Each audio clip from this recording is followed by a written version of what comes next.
ಬಾಲಕೃಷ್ಣ ಶೆಟ್ಟಿ ಅವರು ವಹಿಸಲಿಕ್ಕಿದ್ದಾರೆ. ಅವರಿಗೆ ತಮ್ಮೆಲ್ಲರ ಪರವಾಗಿ ಹೃತ್ಪೂರ್ವಕ. RSS മതനിരപേക്ഷതയ്ക്കെതിരാണ്. ഈ രാഷ്ട്രം ഒരു മതനിരപേക്ഷ രാഷ്ട്രമാകാൻ പാടില്ല എന്നതാണ് RSS ആദ്യം മുതലേ സ്വീകരിച്ച നിലപാട്. 1947 ജൂലൈ 17 ഓർഗനൈസർ അവരുടെ മുഖപത്രം നമ്മുടെ രാജ്യത്തിൻ്റെ ദേശീയ പതാകയെക്കുറിച്ച് ദ നേഷൻസ് ഫ്ലാഗ് എന്ന പേരിൽ ഒരു മുഖപ്രസംഗം എഴുതിയിരുന്നു.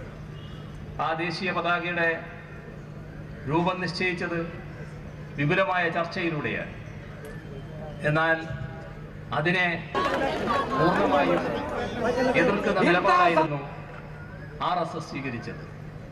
അതിൽ ഭാരതത്തിൻ്റെതായ അംശങ്ങളില്ല, ഇത് നമ്മുടെ രാജ്യത്തിന് ചേർന്നതല്ല എന്നൊക്കെ പറഞ്ഞുകൊണ്ടുള്ള രൂക്ഷമായ ആക്രമണം അതിനെതിരെ ഉയർത്തിക്കൊണ്ടുവരികയുണ്ടായി.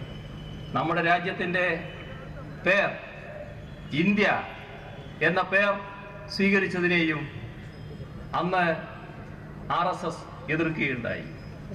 1947 ജൂലൈ 31 ഇതേ ഓർഗനൈസർ വീണ്ടും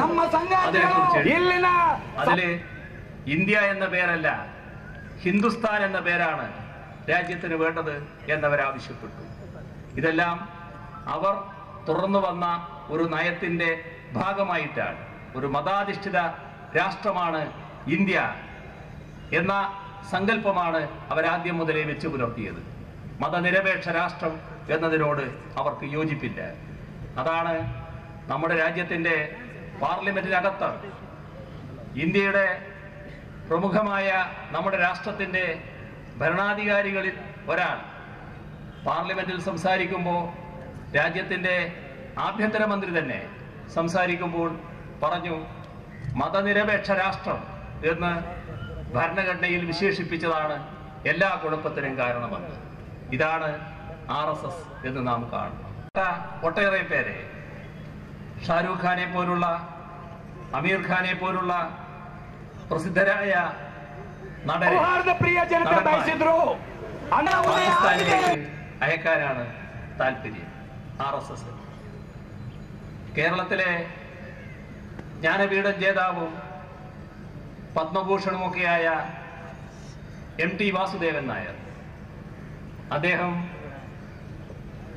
നോട്ട് നിരോധനം വന്നപ്പോൾ ജനങ്ങൾക്ക് ഏർപ്പെട്ട കഷ്ടപ്പാടിനെ കുറിച്ചൊന്ന് പറഞ്ഞുപോയി. ഉടനെ അദ്ദേഹത്തെയും RSSന് സംഘപരിവാറിന് പാകിസ്ഥാനിലേക്ക് അയക്കണം.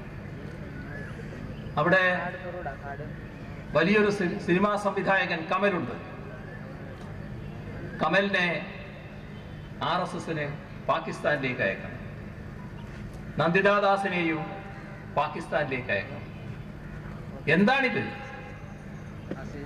നമ്മുടെ രാജ്യത്തെ പ്രതിഭകളാകെ RSSന്റെ ഇംഗിതത്തിന് വഴങ്ങിക്കിടക്കണം പോലും, RSSന് കീഴ്പ്പെട്ട് നിൽക്കണം പോലും, സ്വതന്ത്രമായി ചിന്തിക്കാൻ പാടില്ല, സ്വന്തം അഭിപ്രായം പ്രകടിപ്പിക്കാൻ പാടില്ല. അങ്ങനെ വന്നാൽ RSSന്റെ നിലപാടിൽ നിന്ന് വ്യത്യസ്തമായാൽ അവരെയൊന്നും ഈ രാജ്യത്ത് വെച്ച് ഉറപ്പിക്കില്ല എന്ന നിലപാടാണ് RSS സ്വീകരിക്കുന്നത്. RSSനോട് ഒന്ന് മാത്രമേ ഈ രാജ്യത്തിന്റെ മതനിരപേക്ഷ ശക്തിക്കൊന്നിച്ചു പറയാനുള്ളൂ. ഈ രാജ്യം എല്ലാവരുടേതുമാണ്. RSSന് പ്രത്യേകമായ ഒരു അവകാശവുമില്ല. ഇവിടെ ജീവിക്കാനും സ്വതന്ത്രമായി അഭിപ്രായം പറയാനും തങ്ങൾക്കിഷ്ടമുള്ള കാര്യങ്ങൾ എഴുതാനും എല്ലാം ഇവിടെ ജീവിക്കുന്ന ഓരോ ആൾക്കും അവകാശമുണ്ടായിരിക്കും. RSSന്റെ അസഹിഷ്ണുതക്കെതിരെ ശക്തമായ നിലപാട് മതനിരപേക്ഷ സമൂഹം ഒറ്റക്കെട്ടായി സ്വീകരിക്കേണ്ടതായിട്ടുണ്ട്.